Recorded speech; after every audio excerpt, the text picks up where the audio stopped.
Bismillahirrahmanirrahim. Assalamualaikum warahmatullahi wabarakatuh. Alhamdulillahirabbil alamin. Wassalatu wassalamu ala habibina wa syafi'ina wa qurrati a'yunina Muhammadin wa ala alihi wa sahbihi ajma'in. Amma ba'd. Alhamdulillah, di pertemuan pagi hari ini kita melanjutkan hadis yang ke-15. Sebelum kita mengawali pertemuan kita pada pagi hari ini, kita awali dengan membaca suratul Fatihah untuk guru-guru kita, untuk orang-orang terdekat kita, orang-orang terkasih kita, dan tentunya untuk muallif kitab ini, yaitu Al-Arba'in An-Nawawiyah, termasuk yang mensarai kitab ini, yaitu Al-Jawahir Al-Lulu'iyah Syekh Muhammad Abdullah bin Abdul Latif Al-Jurdani. Dan semoga kita semuanya dalam segala aktivitas selalu dalam naungan dan ridha Allah Subhanahu wa taala. Ala hadin niyyah wa ala kulli niyyatin salihah wa ila hadratin nabiyil mustafa Muhammadin sallallahu alaihi wasallam. Summa ila hadrati jami' ikhwani minal anbiya'i wal mursalin wal awliya'i wasyuhada'i was salihin was sahabati wat tabi'in wal ulama'il 'amilin. Ahli al-qubur minal muslimin wal muslimat wal mu'minin wal mu'minat. Wa nakhussu khususan ya Allah walillah syahmat mutamakin salamatan muslimin.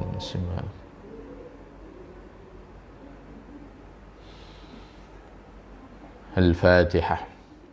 A'udzu billahi minasy syaithanir rajim. Bismillahirrahmanirrahim. Alhamdulillahirabbil alamin arrahmanir rahim maliki yaumiddin. Iyyaka na'budu wa iyyaka nasta'in. Ihdinas siratal mustaqim. Siratal ladzina an'amta 'alaihim ghairil maghdubi 'alaihim waladdallin. Rabbi ighfirli wa liwalidayya wa lil mu'minina amin. Seperti itu. Bismillahirrahmanirrahim.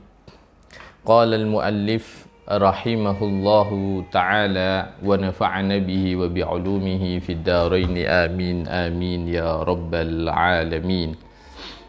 Bismillahirrahmanirrahim. Al hadisul khamis ashar, utawi iki iku hadis kang nomor 15. An Abi Hurairah, kaceritaaken saking sahabat Abi Hurairah radhiyallahu ta'ala anhu, anna Rasulullah, saat temani utusane Allah sallallahu alaihi wasallam, qala iku dawuh sinten Rasulullah sallallahu alaihi wasallam, ing dawuh rupane dawuh, man kana yu'minu billahi wal yaumil akhir. Man tawi sapane wong ku kana ana sapa man iku yu'minu iman sapa man billahi marang Gusti Allah wal yaumil akhir lan dina akhir, faliyaqul mongko becik ngucap sapa iki man khairon ing barang kang apik. Auliyasmut utawa becik meneng sapa iki man. Waman tawi sapane wong kana iku ana sapa man iku yu'minu iman sapa man billahi kelawan Allah wal yaumil akhir lan dina akhir, falyukrim mongko becik mulyakno sapa iki man jarahu ing tanggane iki man. Waman utawi sapane wong iku kana ana sapa man iku yu'minu iman sapa man billahi kelawan Allah wal yaumil akhir lan dina akhir, falyukrim mongko becik mulyakno sapa iki man dhaifahu ing tamune iki man. Rawawis riwayatake ing hadis sapa Al-Bukhari, Imam Bukhari, wa Muslimun lan Imam Muslim. Alhamdulillah, di pertemuan ke-15 ini kita akan mengupas satu hadis Rasulullah sallallahu alaihi wasallam yang bertemakan tentang at-takallum bil khair wa ikramul jar wad dhaif, yaitu berkaitan dengan berbicara sesuatu yang baik dan memuliakan tetangga beserta tamu tentunya. Hadis ini diriwayatkan oleh seorang sahabat Abi Hurairah. Kita sudah mengupas di awal hadis yang diriwayatkan oleh beliau. Kita langsung masuk di matan hadis. Barang siapa yang beriman, man kana yu'minu billah wal yaumil akhir, falyaqul khairan aw liyasmut. Barang siapa yang beriman kepada Allah dan hari akhir, maka berkatalah yang baik atau diam. Maka di sini dimaknai tentang makna man kana yu'minu billahi wal yaumil akhir. yaitu falyaf'al af'alal mu'mininal kamilina fi imanihim min qaulil khair. Jadi kalau memang kita ini benar-benar mengaku sebagai seorang beriman, maka kita sudah sepatutnya untuk melakukan perbuatan seorang mukmin yang sempurna dalam imannya, yaitu dengan selalu mengucapkan ucapan yang baik. Ucapan yang baik itu apa? Itu yang kemudian menjadi sebuah definisi. Ucapan yang baik itu apa? Wa huwa ma fihi sawab, yang di dalamnya ada pahala. Ketika kita mengucapkannya berarti ada manfaat. Awis sumtu, yaitu diam, amala khairofi. Diam dari apa? Diam dari sesuatu yang tidak ada kebaikan di situ. Berarti tidak ada manfaat di situ. Jadi prinsipnya kalau berkata memang perkataan itu memberi manfaat, mengandung unsur pahala. Kalau memang diam, maka diam dari sesuatu yang tidak ada faedah di situ. Dan tentunya diam di sini bisa diam anil haram awil makruh, yaitu bisa diam dari sesuatu yang dilarang ataupun sesuatu yang dibenci. Termasuk balwa anil mubahi aidan, termasuk sesuatu yang mubah yang di dalamnya li'annahu la khaira fi, ketika di situ tidak ada manfaat. Ketika di situ tidak ada manfaat. Maka dari sini kalau seseorang kemudian berbicara sesuatu yang tidak manfaat, maka pasti yang terjadi adalah fafihi dhiya'un lil waqti fima la ya'ni, yaitu dia mensia-siakan waktu terhadap sesuatu yang tidak penting. Kemarin kan sudah kita kupas di hadis sebelumnya, yaitu salah satu indikator baik Islamnya seseorang itu adalah min husni islamil mar'i tarkuhu ma la ya'ni. Salah satu indikator baiknya Islam seseorang itu dia mampu meninggalkan sesuatu yang tidak berfaedah.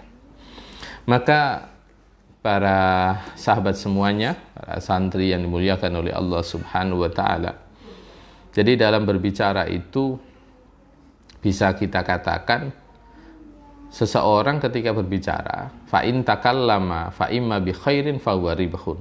Kalau yang diomongkan itu hal yang baik, maka dia mendapatkan keuntungan. Wa imma bi syarrin fa huwa khusranun. Kalau yang diucapkan itu hal yang tidak baik, maka yang ada adalah kerugian.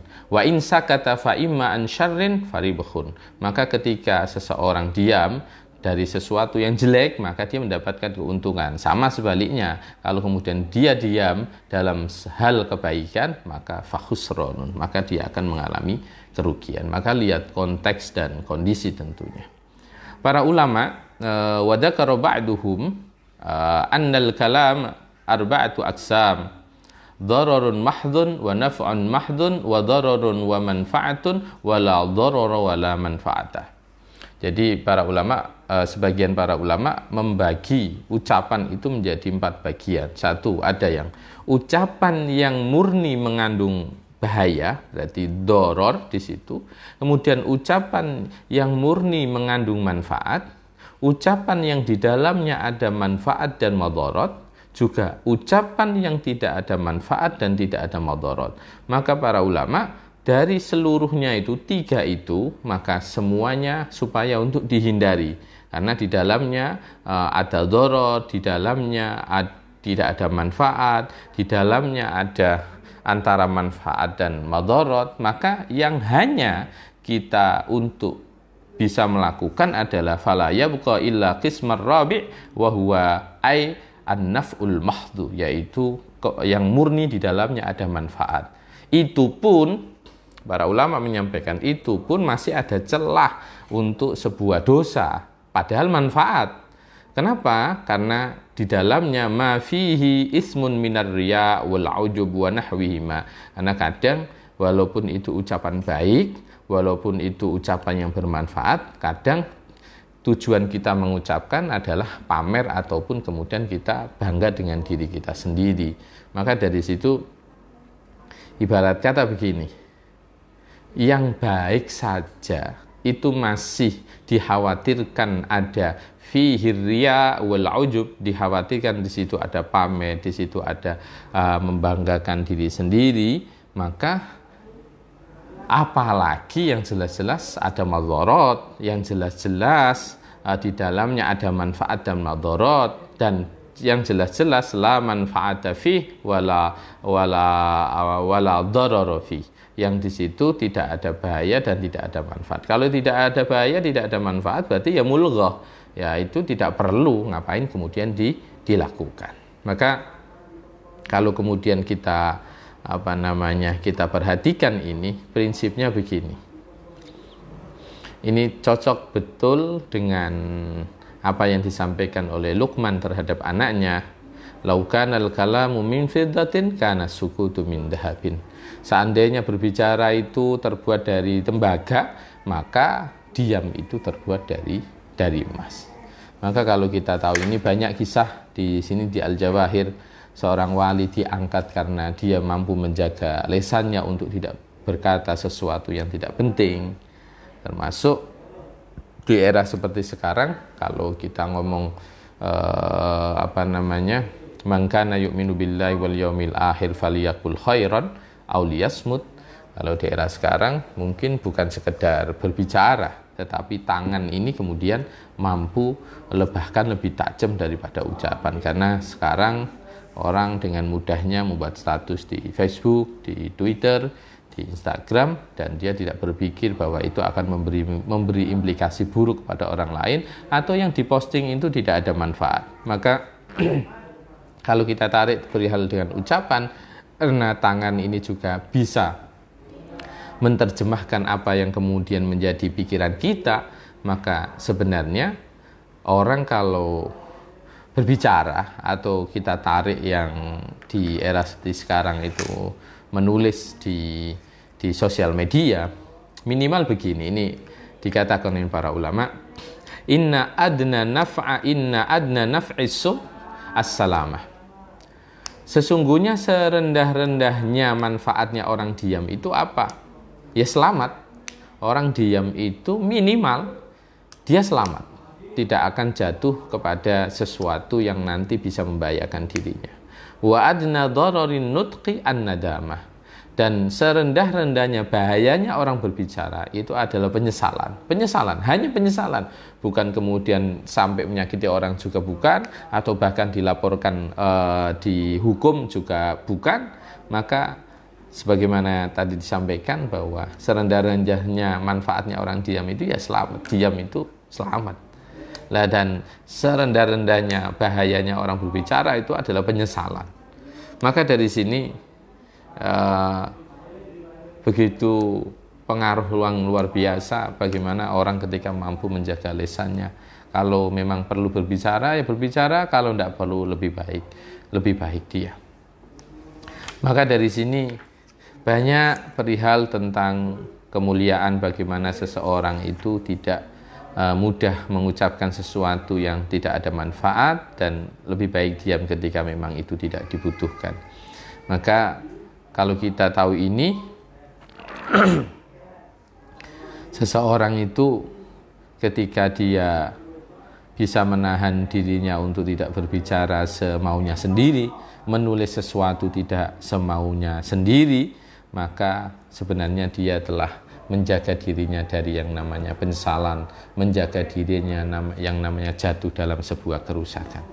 Maka ini kita diingatkan oleh Rasulullah SAW bahwa kita sudah sepatutnya untuk fayam bagi, dari hadis ini kemudian diterjemahkan oleh para ulama, fayam bagi lil insani ayyuqallila kalamahu mastata'a. Ketika seseorang sudah seyogyanya seseorang itu mampu untuk tidak banyak berbicara sesuai dengan kemampuan. Tentunya memang sekali lagi ini apakah ada manfaat apa tidak. Dan bahkan kita ini kalau khususon fima nuhiya anil kalami fihi ka ba'da fi'li salatil isya. Setelah salat isya itu kita dianjurkan untuk tidak berbicara yang tidak penting. Fa innahu yuqra idza lam yata'allaq bihi maslahatun diniyatun. Kalau kemudian apa yang dibicarakan itu tidak ada hubungannya dengan kemaslahatan agama, ta'limil ulum, seperti belajar ilmu agama asy-syar'iyyah, wa tilawatil Qur'an, sebagaimana membaca Al-Qur'an, awid dzikir atau dzikir, maka ini kita dihukumi makruh. Berarti makruh di sini ya tidak baik. Makanya ada satu hadis Diriwayatkan beliau Rasulullah sallallahu alaihi wasallam menyampaikan selain seseorang itu dilarang berbicara setelah sholat isya, berbicara yang tidak penting, beliau menyampaikan kata Rasulullah sallallahu alaihi wasallam anin naumi qablaha wal hadisu ba'daha. Rasulullah melarang umatnya tentunya dari tidur sebelum isya dan berbicara setelah isya. Berbicara dalam hal apa? Dalam hal-hal yang tidak ada faedah di dalamnya. Kemudian yang kedua, man kana yu'minu billahi wal yaumil akhir falyukrim jarah. Maka muliakan barang siapa yang beriman kepada Allah dan hari akhir, maka muliakan tetangganya.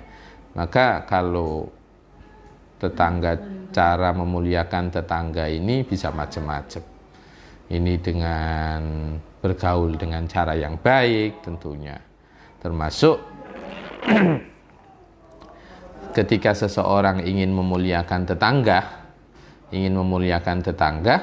maka ya salah satu yang menjadi pegangan dalam kehidupan sosial adalah sampai Rasulullah SAW, dan ini diriwayatkan oleh sahabat Anas bin Malik. Beliau menyampaikan bahwa Rasulullah SAW pernah bersabda, ma zala Jibrilu yusini bil jar hatta dhanantu annahu sayuwarrisahu. Jibril itu tidak bosan-bosan mewasiatkan kepadaku tentang tetangga, sehingga aku menyangka bahwa tetangga itu bisa mewarisi.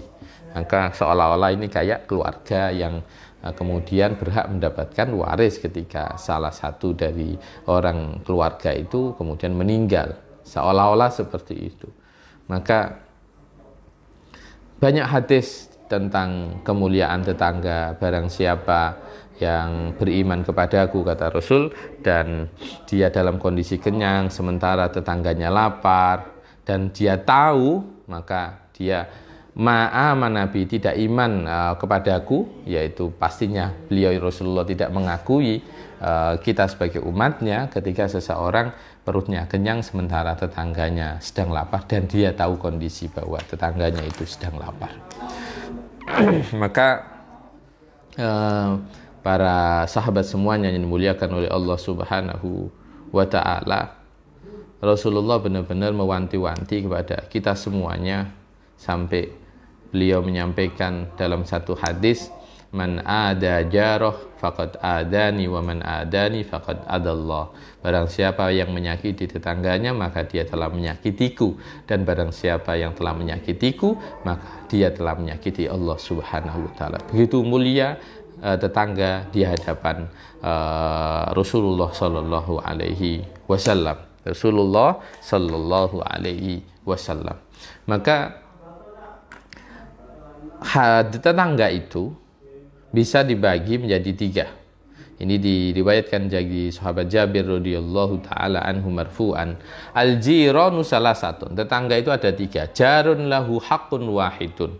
Tetangga yang memiliki hak satu saja. Wa huwa adnal jiran, dan ini adalah level terendah dari tetangga. Wa jarun lahu haqqan, dan tetangga yang memiliki 2 hak. Wajarun lahu salasatu hukuk, dan tetangga yang memiliki 3 hak. Wa huwa afdalul jiran, dan yang ketiga ini mulia-mulianya tetangga.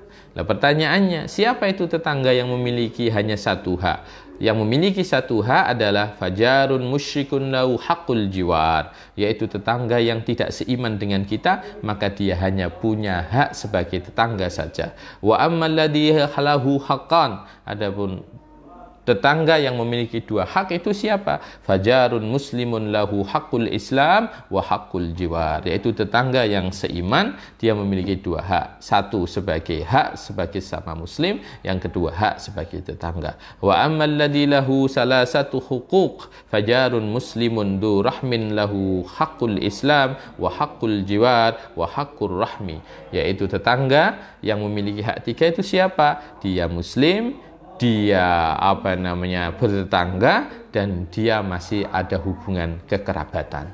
Maka ini adalah semulia-mulianya tetangga. Maka orang yang tidak seiman itu ya tetangga kita, orang yang seiman itu ya tetangga kita, dia punya hak sebagai seorang muslim, hak sebagai tetangga. Yang ketiga adalah orang yang masih keluarga kita dan rumahnya dekat dengan kita dan masih seiman dengan kita. Dia memiliki 3 hak. Hak sebagai tetangga, hak sebagai sesama muslim, hak sebagai keluarga. Maka kalau kita tahu ini, maka sebenarnya bagaimana Rasulullah Shallallahu Alaihi Wasallam mengingatkan kita untuk selalu berbuat baik kepada tetangga, bil iksari min amali ta'at wat taba'ud anil ma'asi wal mukhalafat, berbuat baik sesama, menghindari hal-hal yang menyelisih mereka. Fahuma aula bil ikrami wal ihsan min kasirin minal jiran. Orang-orang inilah yang kemudian kita patut untuk menjaga hubungan itu, terutama yang seiman dan masih ada keluarga tentunya. Maka kemudian yang ketiga, man kana yu'minu billahi wal yaumil akhir falyukrim dhaifah, maka muliakan tamu. Maka kalau kita ini ittiba kepada Rasulullah Shallallahu Alaihi Wasallam waqtidaan bil Mustafa, maka beliau yang diikuti adalah Nabi Ibrahim alaihissalam, dan tentunya bagaimana para sahabat juga memuliakan para tamu, termasuk Nabi Ibrahim alaihissalam itu ada teladan beliau. Maka Rasulullah Shallallahu Alaihi Wasallam mewanti-wanti kita untuk tetap memuliakan tamu, memuliakan tamu. Ini ada satu ungkapan yang menarik dari sahabat Abi Darda radhiyallahu taala anhu marfu'an, idza akala ahadukum ma'ad dhaifi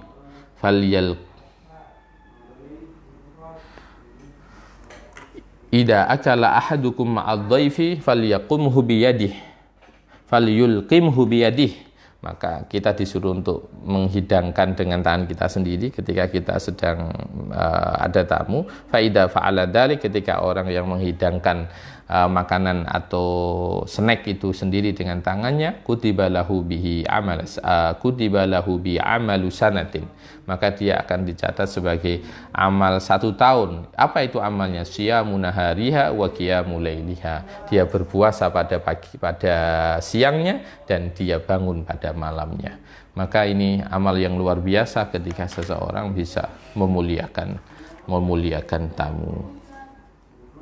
Maka ini ada kisah ini berkaitan memuliakan tamu. Ini kisah Nabi Ibrahim alaihissalam.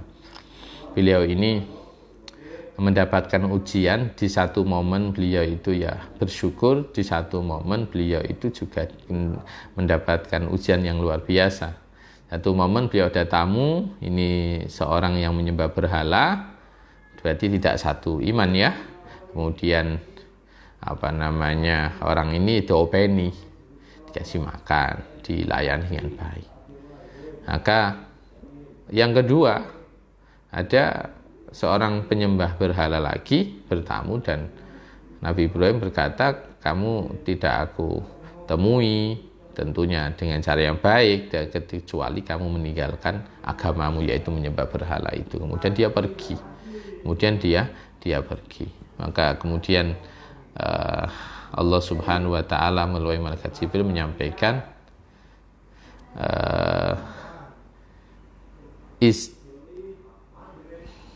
menyampaikan yaqulu laka rabbuka istidhafuka 'abdi fa'abaita illa ayyatruka dinah wa anna arzuquhu samanina sana ala syirki. Sampaikan Jibril kepada Ibrahim, ada seorang hambaku yang bertamu kepadamu tapi kamu tolak sampai dia mau meninggalkan agamanya. Padahal aku ini telah mengasih rizki dia hampir sampai 80 tahun dan dia itu masih syirik. Dia masih syirik saja 8 tahun masih aku kasih rizki. Kamu ini baru ditamuin sekali saja kok kemudian tidak mau menerima tamu orang yang beda agama dengan kamu. Maka ini prinsip, tamu siapapun harus dihormati. Tamu siapapun harus dihormati, termasuk di situ orang yang berbeda keyakinan dengan kita.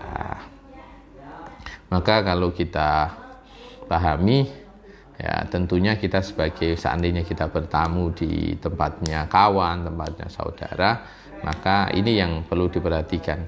Wa yambagi lil dhaifi alla yazida fi iqamatihi ala salasati ayyam.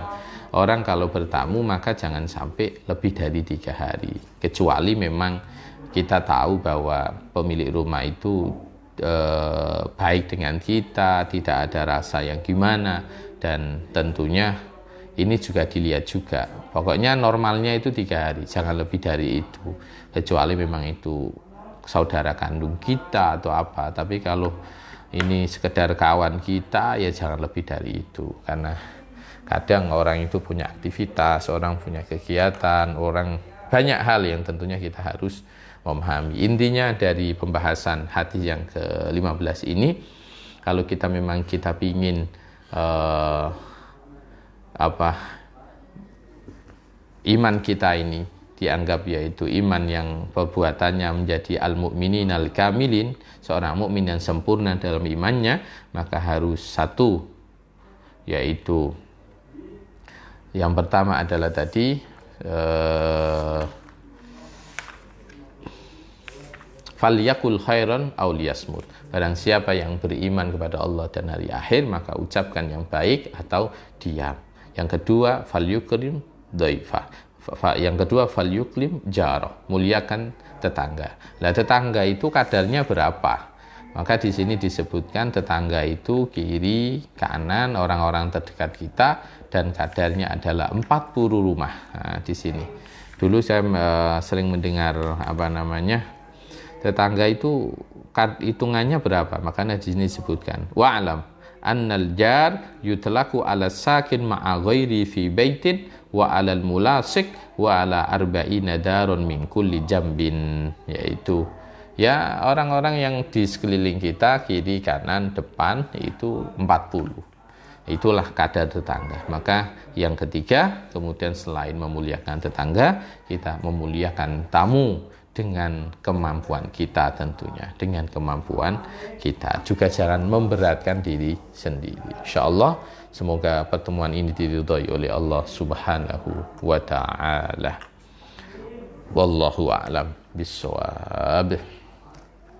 Maulaya salli wa sallim daiman abada ala حبيبك خير خلق كلهم هو الحبيب الذي ترجى شفاعته لكل هول من الأهوال لمقتحم يا ربي بالمصطفى بلغ مقاصدنا واغفر لنا ما مضى يا واسع الكرم.